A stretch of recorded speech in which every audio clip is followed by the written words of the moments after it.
Abbayın Qarqaralı, senin bult menen kaygınbay tarqamadı ya. In these verses, by famous Kazakh singer, composer, and freedom fighter Madi Bapiola, who lived in the midst of 2 centuries, described this region as a fertile land and a sacred place where many traces of young scholars have left.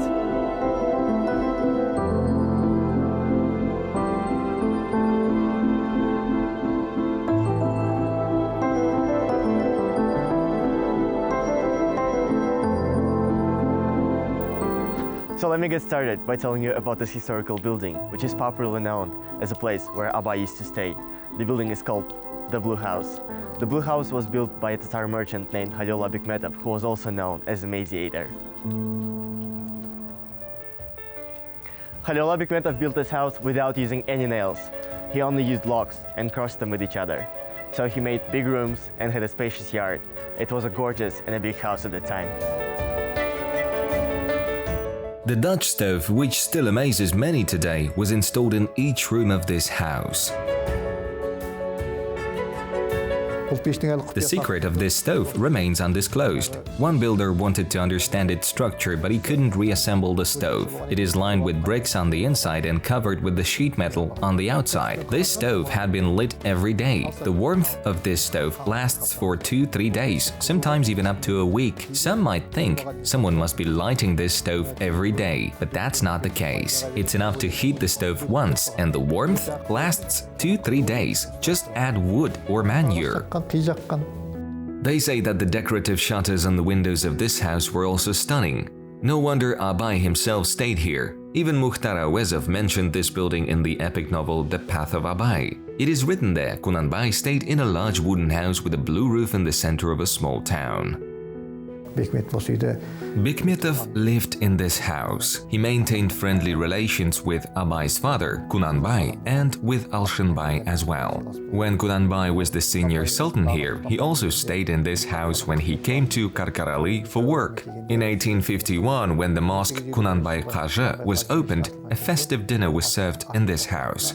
It was then that the little 6-year-old Abay first stayed here.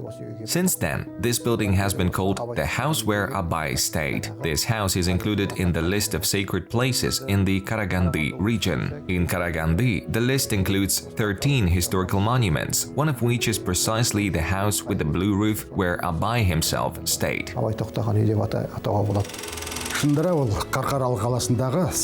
Indeed, the house of Khalilullah Bekmetov in Qarqaraly, built from wood and currently painted in blue, holds significant historical importance. I personally visited and examined this house in 2019. Abay often lived there, and his father Kunanbay also stayed here when he came to Qarqaraly.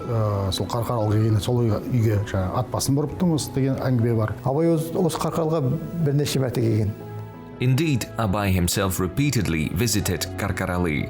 To pick up Dilda, he would pass through Yeginda Bulak.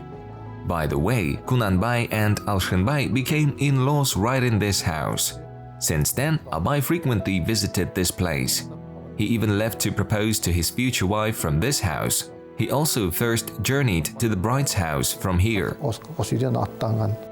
The legendary leader of the Alash party, chairman of the first Kazakh autonomy, Alikhan Bokeyhanov, also lived in the house where Abay stayed. He spent 2 years of his life here while studying at the Zarif Molda Madrasa in Qarqaraly.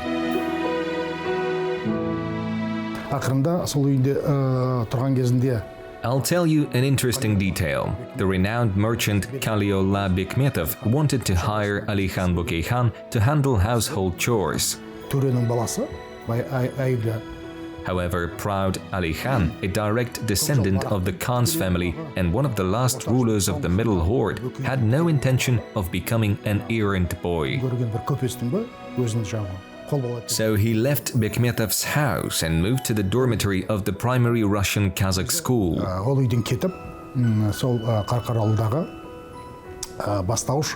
Орыс қазақ мектебіне ауысып, соның жатақханасына ауысқан. This story took place between 1875-76. A quarter of a century later, in this house, prominent figures of Alash Orda often met: Ahmed Baytursunov, Alimkhan Yermekov, Zhakip Akbayev, Raimjan Mursekov. It was here that they discussed the fate of the land, the people and the entire country. In 1905, in this Blue House is where the famous Qarqaraly petition against the colonial policy of the Tsarist government was compiled.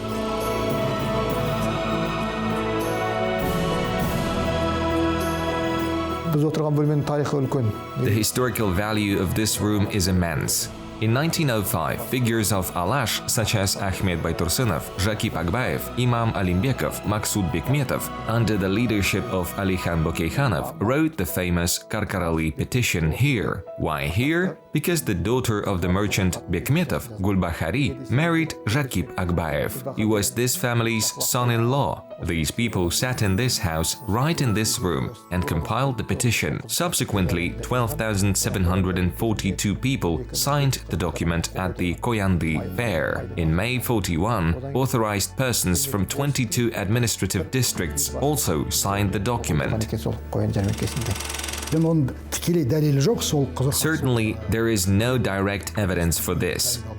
All information is considered to have been passed down by word of mouth. The fact that the petition was prepared in the house of the merchant Kaliola and was signed at the Koyandi Fair reached us only through stories. According to some data, 12,000 people signed the document, while according to Ali Khan's data published in the Moscow newspaper Syn Otechества in 1905 and the Omsk newspaper Irtysh in 1906, there were 14,500 people who signed the Qarqaraly petition. In any case, it can be said that this is Qarqaraly's historical relic.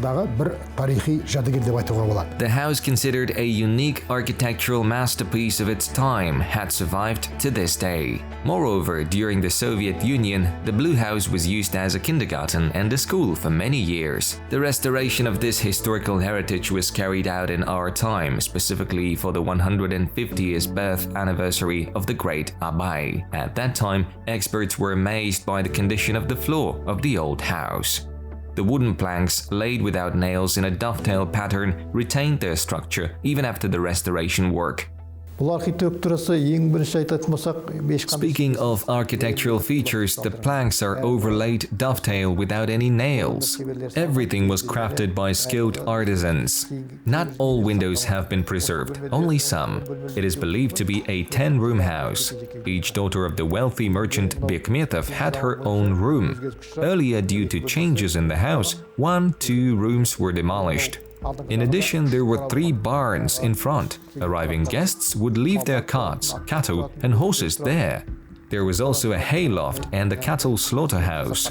Even before the arrival, Kunanbai's family would send cattle for slaughter and sale. The guests would arrive after, and Bekmetov, as a hospitable host, was always happy to welcome Kunanbai.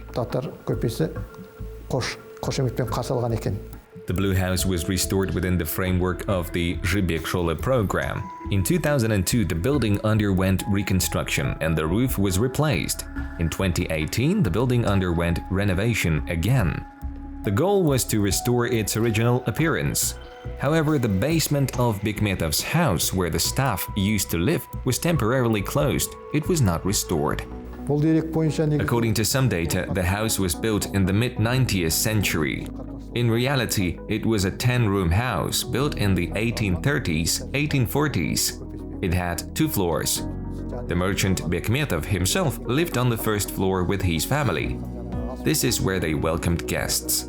For example, Alshinbay, Kunanbay Khaja, Abay, Alash figures like Alikhan Bokeyhanov, Ahmed Baytursunov, all the people arriving in Karaganda stayed at the Bekmetov house. They were all welcomed here. The lower floor housed the staff and the kitchen. There, they prepared food and brought it to the upper floors. The Bekmetov dynasty lived in this house until 1925 to 28. Then the repression, persecution of all the wealthy merchants and priests began. This house was simply confiscated during collectivization. Later, it was turned into communal apartments and allocated to families. Subsequently, there was a kindergarten, a shop, and even a school for grades 1 to 8. At one point, there was a music school or an arts school. Currently, it houses the Qarqaraly District Center for Culture and Language Development.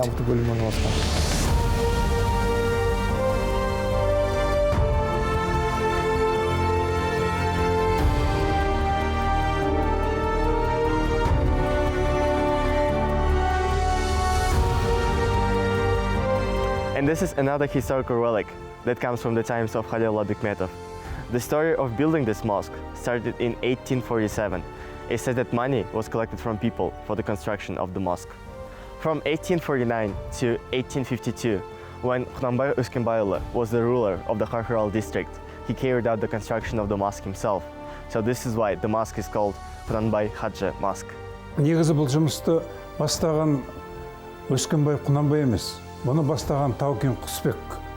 In reality, the work on the building was initiated not by Sultan Qunanbay Uskenbayulu, but by Sultan Qusbek Tauken. Осы жерде аға сұлтан болған, сол кісі патшаға хат жазған.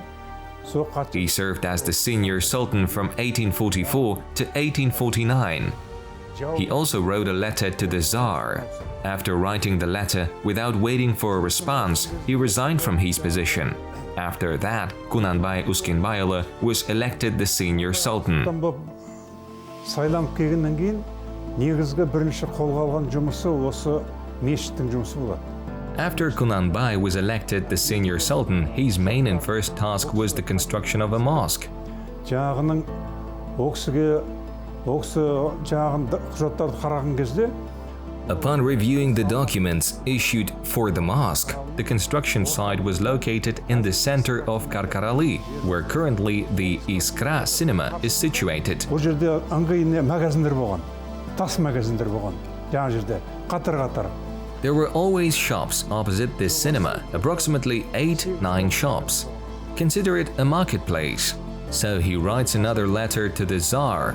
In the letter, he states that this place is not suitable for construction because of ongoing trade. Қатшызаттағы ана салынатын жер баяғы таңдаған жер дұрыс емес.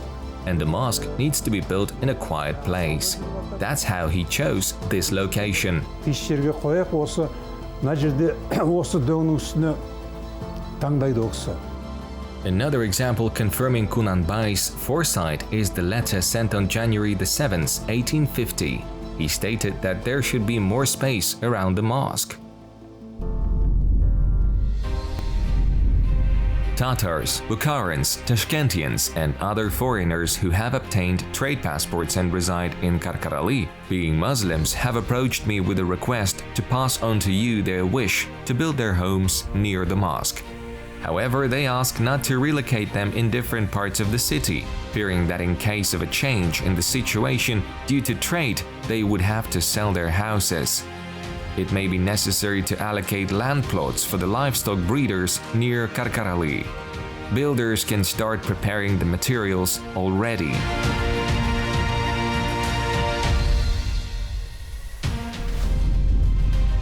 Қайтадан хат жазғаннан кейін, ол кісі айтады баяғы, бұл жерде ешкім жоқ болса дағы, мешіттің маңайына When he wrote the letter again, he noted, despite the absence of settlers, the Kazakhs will build houses around the mosque. Содан кейін ол кісі жаңағындай не бергеннен кейін And this is how it took place. Therefore, permission from the Tsar was received for the transfer of land for construction. бергеннен кейін ол кісі бірінші жаңағы ненің әлгі After that, Qunanbay made every effort to collect the money. Funds for construction were raised, with people donating money or livestock. Қазақтардың ішінде мешіт салатын кісі жоқ. Содан кейін ол кісі After collecting the funds, it turned out that among the local Kazakhs, there were no specialists who could build the mosque. хат жазаттағы маған осы салатын So he writes another letter to the governor stating, I need people for the construction of the mosque. ненің осы гарнизонның нелері солдаттарын If the soldiers of the Qarqaraly garrison provide such assistance, we will pay for their work. жаңағы тыс уақытта осындай көмек жасаса, біз ақшасын төлеп, соларға осындай құрылысын жүргізсек дейді. The mosque is constructed from trees growing around Qarqaraly. The building's shape resembles the letter L, typical for churches. Perhaps the military personnel overseeing the construction decided to leave this mark as a reminder of their presence. Thus, Kunanbay Kaji's mosque played a key role in spreading Islam in the Qarqaraly area, serving as an educational center for Kazakh children. Naturally, Abay also visited this mosque built by his father, Kunanbay. Tourists coming to Qarqaraly first visit Kunanbay Kaji's mosque. Then they go to the house where Abay stayed, because Abay's personal room is there. Some, when visiting Abay's room, even recite the Quran or perform rituals. Essentially, they come because it is the house where the great Abay stayed. This mosque, the construction of which began in 1850, was completed in a year. However, during the Soviet era, it remained unattended. The building even faced the threat of disappearance due to wear and tear. Reconstruction of the site was carried out only 141 years later, after the residents of the area appealed. After the mosque ceased to function, it was confiscated and closed in 1928.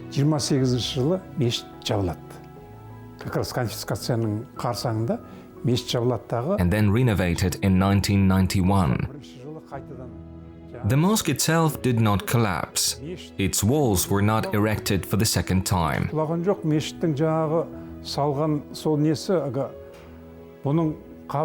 Repairs were done only on the front side.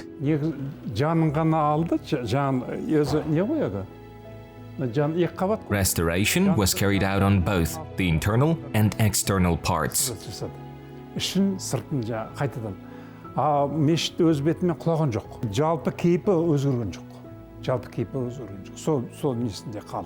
The building had various uses. There was a library and a pioneer house. Afterwards, the building remained without an owner. But in our childhood, we would see horses standing near the mosque.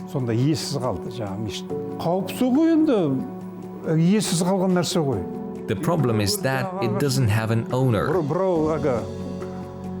If, God forbid, someone decides to cut down something here, for example, no one would say anything to him.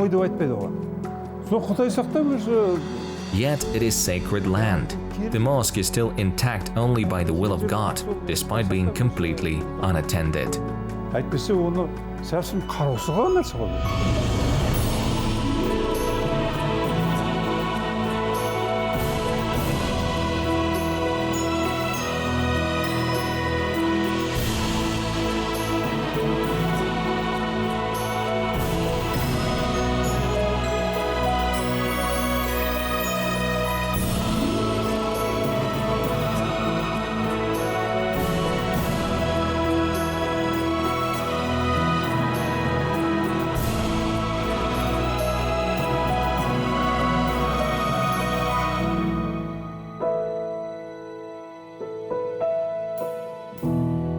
Qarqaraly is a place where people like Abay Kunanbayev, who's like Homer to Kazakh people, used to set their foot in. These buildings that we are showing for you today are about preserving the memories and preserving the history of the past and delivering them to the times that we live in right now. It is not only the relics of the region, but they are the relics of the whole Kazakh history.